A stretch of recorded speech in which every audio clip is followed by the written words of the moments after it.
So just before we start, I'd like to welcome Joan Butts from Australia. Joan has been very active in teaching bridge to students, as well as teaching teachers how to teach bridge. And today she's going to talk about one of her techniques. So I'll just wait till you've shared that.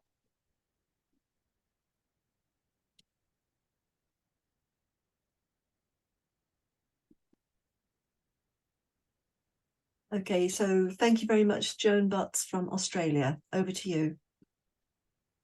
Hi, everyone. And thank you very much to the girls for putting this together.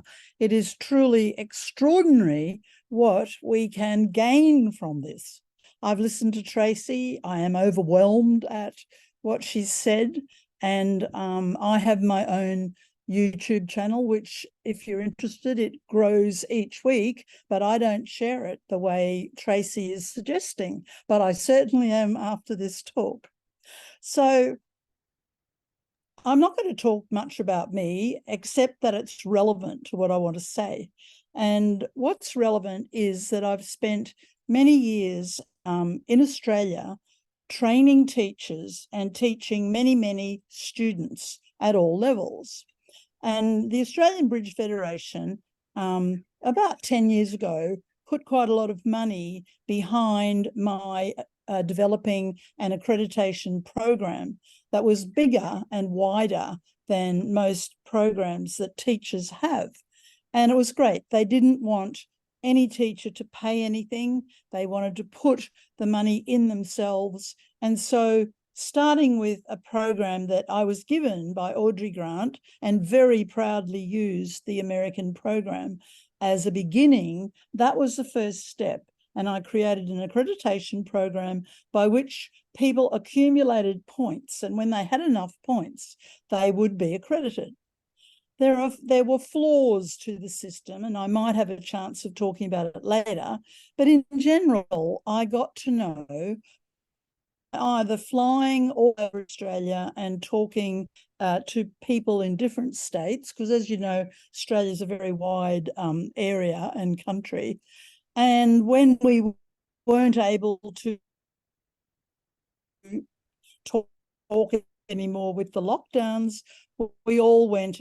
So basically, the teachers that I'm most interested in are not the entrepreneurs.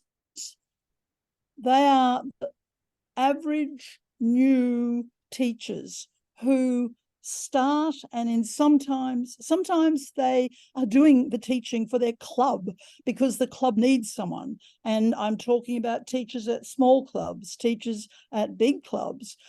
Those teachers really need help. And it is truly amazing to hear from people like Tracy about how they can have help. I believe that the organisation like the ABF or any of your organisations must get behind teachers more than they have before, because they need resources. The average teacher doesn't really know how to teach. They have to be helped how to teach. Anyway, so with all of my building of relationships with teachers and getting to know them, I realised, particularly with students as well, that the way we're teaching bridge at the moment is not, or the way that I know people are teaching bridge, there might be people doing it in a much more modern way, but I think we should look at another approach, and that is called the spiral education approach. I'm not sure if people know what spiral education is. I didn't know until a few years ago, and I want to talk a little bit about spiral learning. Spiral learning means that you basically lighten up and you don't focus on one topic all the time. You focus a small amount on a number of topics, and you just do a little bit of that topic. But what you do is that you teach the student that you will be coming back, reconnecting with that topic over and over again. And the way the learning works is that once a student has a basic knowledge, a foundational knowledge of, say, bidding, play, defence, these are big topics, I know. But once they do, you as a teacher are going to spiral upwards, and they can learn more when they have a base of understanding that will allow them to take in the next bit. And so the spiral approach to learning, which has been shown to be particularly good for adults as well. It means that the student is taught to love a topic in a way that, say, I'll talk about it more in a minute in the talk, but with, say, the finesse, what I found more than anything with all the people I talk to who've learnt bridge, and I'm more talking about the average players, not the top players. If you said to them, I'm doing a lesson on the trump suit, or I'm doing a lesson on finessing, they would say to you, oh, I don't need finessing. I've done finessing. I don't want that. And at their clubs, what they would end up being subjected to is some topic that would be defense to multi-twos, something that was not really what they wanted, but they thought it was what they wanted because they thought they had done enough of the other. So that is the approach that I'm trying very hard to remove. And if you have a spiral idea of the topic, it means that once you've got the basic knowledge, when you revisit it, you put the connections together a lot better so that you can build on the knowledge, and that it makes a lot more sense to you, and you get a much better understanding of what of that particular topic. So about 5 or 6 years ago, I started to create an online school. And this year, a few months ago, the whole school was moved to a very modern education platform, nothing to do with bridge, but we've built bridge into it. And it takes this approach. It looks at foundations in bidding, play, defense, and competitive bidding, and the absolute necessities. And then when students are ready, they can move on. I know that in bridge clubs, it may be more difficult to use this approach, but it's still possible. And that's the way I am finding that people are loving learning bridge. So what I did was I took the letters of the word spiral, and I just want to talk, this is about tips for teachers, how a teacher can really get the best out of, what they're trying to do. And the first one is take things in small segments. So I'm going to go through SPIRAL. So you should always break every class into small segments. There is nothing worse than a student having to listen to a teacher drone on and on and on, and particularly standing at the whiteboard with their back to you, writing on the whiteboard. Half the time the thing doesn't work, the pen doesn't work, the students can't see it. It is absolutely useless to run a class like that. So if you can break your classes into, say, 10-minute segments, very highly organized, where you would do, I'll just go into this first one. And first of all, talk about the topic, and then let the students play. That's another thing that we've been depriving students of. They've come to play bridge. That's why they're in the class. They want to play bridge. And instead, they find teachers who just talk on and on and on and put too much content into the class. So you have to learn to break down your topic. So quick bit of talking for 10 minutes, and then immediately allow the group to play the hand. And at that point, when they play a hand, and this applies to beginners as well, You know, you might think, oh, a beginner can't do anything. Well, they can do lots of things. They're very intelligent people who've come along to play bridge. So you let them play a hand in a very controlled manner. And when you're ready, discuss the hand. And I'll talk more about the ways to do this. But when a teacher is running a classroom and a teacher using the student-centered approach to learning, which means that the focus is on the students, the focus is not on the teacher as the sage on the stage, the focus is on the student, and the teacher is the guide by your side. So the way you run the class is to be very careful, and in teacher training programs, there are ways to avoid this, that a student shouldn't be put on the spot. Their safety and their security is number one in that class. You might know more about your topic than anybody else, but unless you can make your student learn, it's their choice whether to pick it up or not. You have to put them in an environment where they wish to learn. So it's really important that they feel safe in that class. So the student-centered approach to learning, which I know is used all over America, and we use it in Australia as well, is the way to go. So with a spiral approach, we're just taking a little bit, unashamedly, a little bit of each topic, a little bit of bidding, a little bit of declare a play, a little bit. And you will make the students feel a lot more relaxed if you do that. So S for small segments. P, play and practice. A teacher, to become a good teacher, they need to be prepared, as we know. And I believe that a teacher without all the great bridge skills that some of the experts have, and actually some of the experts, I'm sorry to say, are the worst teachers, because they can't understand what their students need. They can't break things down to their elements, the basic elements, and that's what the student is crying out for. So that's why the spiral approach means you only take a little bit of each topic.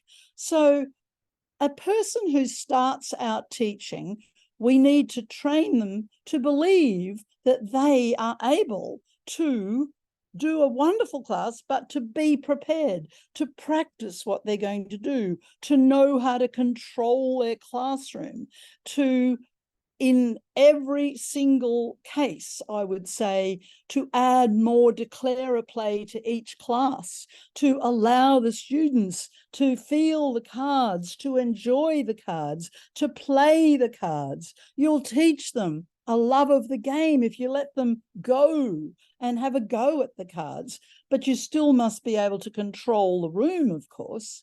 However, and a person who doesn't know a great deal about bridge can be a wonderful, wonderful teacher.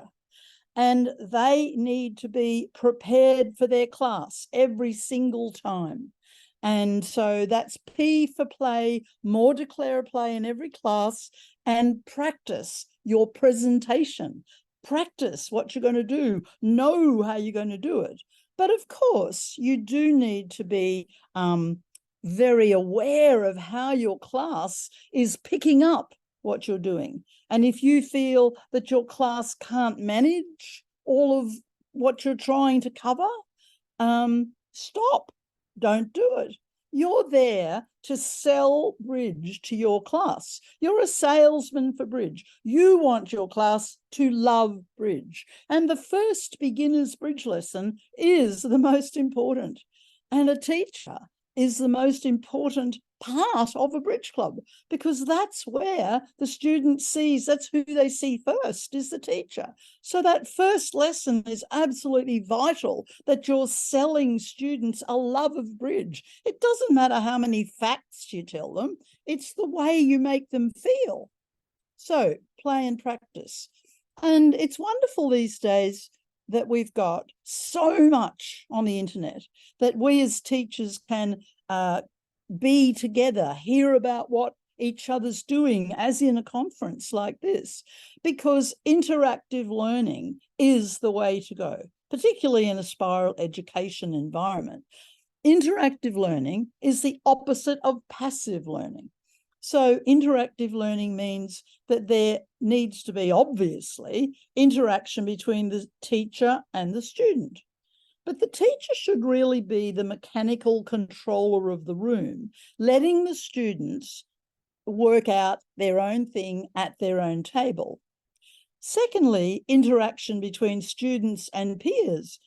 Lots of interaction between each other at the table.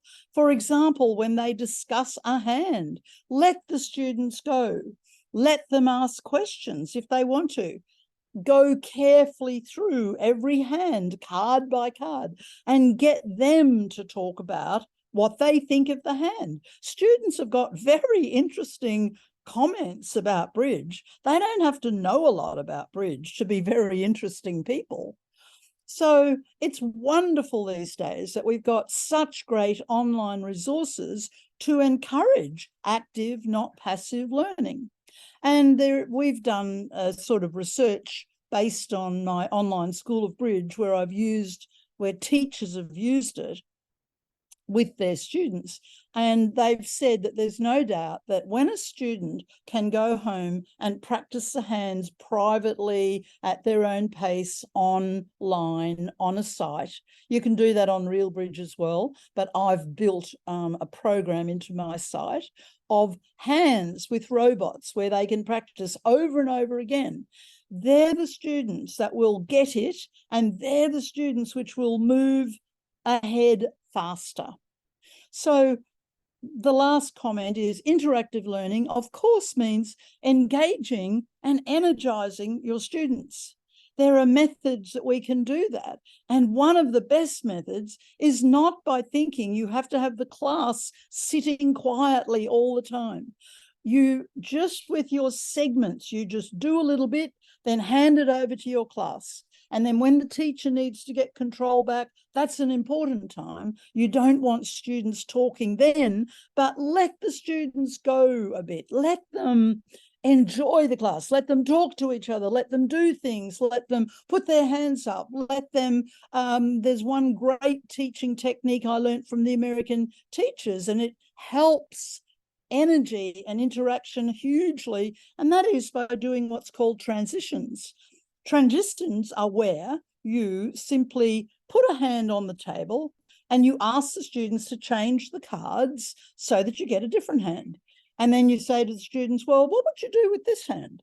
And then you ask them to change some more cards and there's a different hand. And you learn how your students are going that way, but also the students can talk and they're involved and they're engaged. So nothing is better than having a classroom like that that is full of energy. So that's I for interactive learning. Now with spiral learning, the way we need to think and to tell students is that we're going to revisit the topics, and the topics might be the finesse.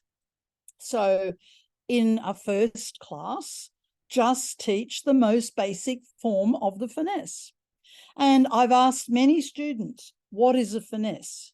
It's very hard for them to really know, because for a long time, unless you show students, they don't have a clue about what card combinations you need to use what techniques for getting more tricks. If you say promotion, length, finesse, etc., unless you show them, they don't know what they're supposed to do. So let's say you were talking about a finesse. If you asked a regular group of students, they would say a finesse is, like my second point on the screen here, they would say a finesse is up to the ace queen. They have no idea that sometimes it's to do with the number of tricks you require, and that's part of the plan in the beginning. They don't understand that the most basic form of a finesse, And I think teachers should give students a very clear definition of the finesse before they start. And I think we all know it, but, you know, taking a trick with a card that is smaller than one of the cards still held in an opponent's hand. Well, the most basic form of the finesse is this: two small opposite king X, where you make sure you're positioned in the declarer's hand. In this case, play the 3 up to the king, and it depends where the ace is. This is a simple concept, but it should be shown on the table to students. And the teacher can have a lot of fun with the students if you do transitions and you have them putting just that one suit on the table, and then you get them to move the position of the ace and the queen or whatever. So with a spiral approach, you teach them that this is the basic, but we'll be coming back to more. So my next thing is what people all think the finesse is, which is small to the ace queen. They think it's that all the time. So teach students that we are going to revisit the topics and that they're proud of revisiting the topics. They're not in a position where they say, I've done it before, I don't need it. That frightens me more than anything, because over the last 3 or 4 years, I have had the opportunity to watch an awful lot of people playing bridge online, on RealBridge, on BBO, and it frightens me what I've seen in the declarer play. We all make huge mistakes, but it's the attitude I'm talking about that I want to actually try to remove. And that attitude is, I've done it. Been there, done that, don't need it anymore. Now I need defense to multi-twos. Well, they don't. They need to know how to take a finesse properly. So it's the way we inculcate the knowledge to the students that makes them think a different way about bridge. So knowing that we're going to revisit the topics, which of course is a lot easier online when you've got a school of bridge and they can go back and redo the hands at any stage. The next one is accelerate upwards. Once a student knows that they have a basic knowledge of the subject, then, e.g. the finesse, we can increase their knowledge slowly in small increments. And for example, here are 3 areas where this 3 small opposite ace, queen, jack, there's a lot more to talk about than the basic finesse. This is not a basic finesse. This requires that once you play the 5 to the queen, then if it wins, it's not over. Many students say, oh, great, my finesse worked. I'm now cashing the ace. And they don't realize that they needed 3 tricks. So down they go as if they'd never taken the finesse. So there's a lot to something like this. And it means that you now need to teach them about entries. How do they get to the other hand? How many times do they need to take that finesse? So that's one area of accelerating upwards. The two-way finesse, very hard, I find, for a lot of students to understand that you might say, I wonder where that queen is. If we think it's in the west hand, we would take the finesse by playing the king and then small up to the jack. If we think it's in the east hand, we would do the opposite. Well, this is a complex situation for most students that requires a lot of explanation. And I've seen the best teachers in the world take a long time proudly to explain a tiny thing. And I've seen people who don't have an idea about that take a short time to explain far too many things. So there is great pride in as a teacher, if you could feel the satisfaction and see it in your students, if you showed them that a two-way finesse means you've got to make a decision and you've got a choice, and that's the worst thing, having the choice. And sometimes you can tell a bit of a joke and say, well, if you don't know which way where the queen's going to be, take the finesse against the person you like least at the table. And they all giggle, and then the whole room is, it lights up. And this other one is the same situation of complexity, where we want to teach students that they're very thrilled to come back to learn more about what appears to be a basic topic, but it's not a basic topic. So it's so exciting to be able to present Bridge from a spiral education point of view, and to teach students, to a certain extent, they are on their own adventure. If you give them plenty of resources, and you've got either online resources or you're prepared to get them ready in a class, then you educate the students to do it for themselves. And then when you come back to it, the prior knowledge that they've built up will help them lift off a lot better to the next stage. Whereas defense to multi-twos, and then doing more and more conventions where they never understand the convention in the first place, I wish we could get rid of. As Larry Cohen says, he doesn't want many conventions. I wish we could teach students to love this. You can do exactly the same thing with the trump suit. I mean, the basic foundational level of the trump suit is draw trumps. And then, as we know, on about half the hands you play, you don't draw trumps first. And then, as you know, we need to show them that there are 3 reasons for having a trump suit.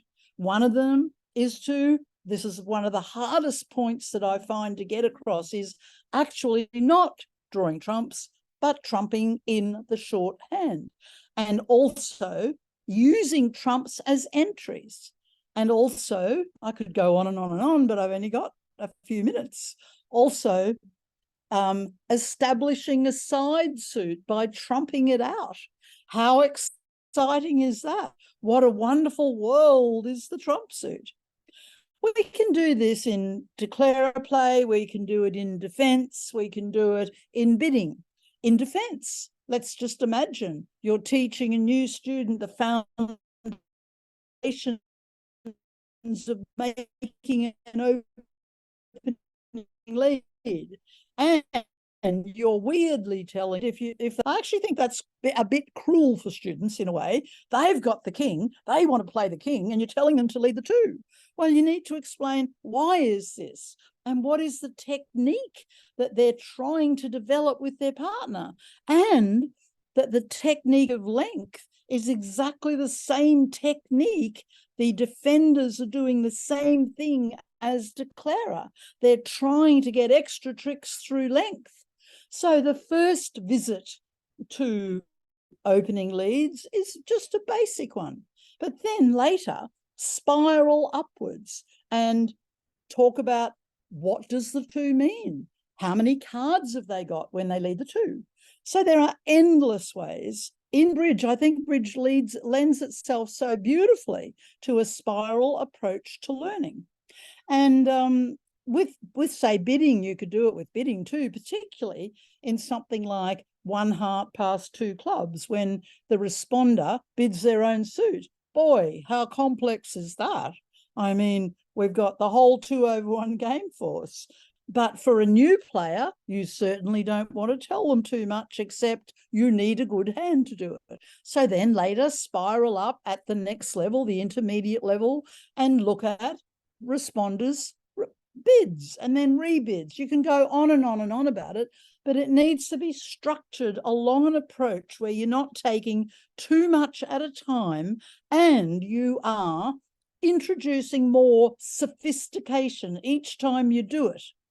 So accelerate upwards is the whole idea of spiral. You're adding more sophistication, and if they've got a base for it, they will make the connections very well than if they don't have a base for this new learning.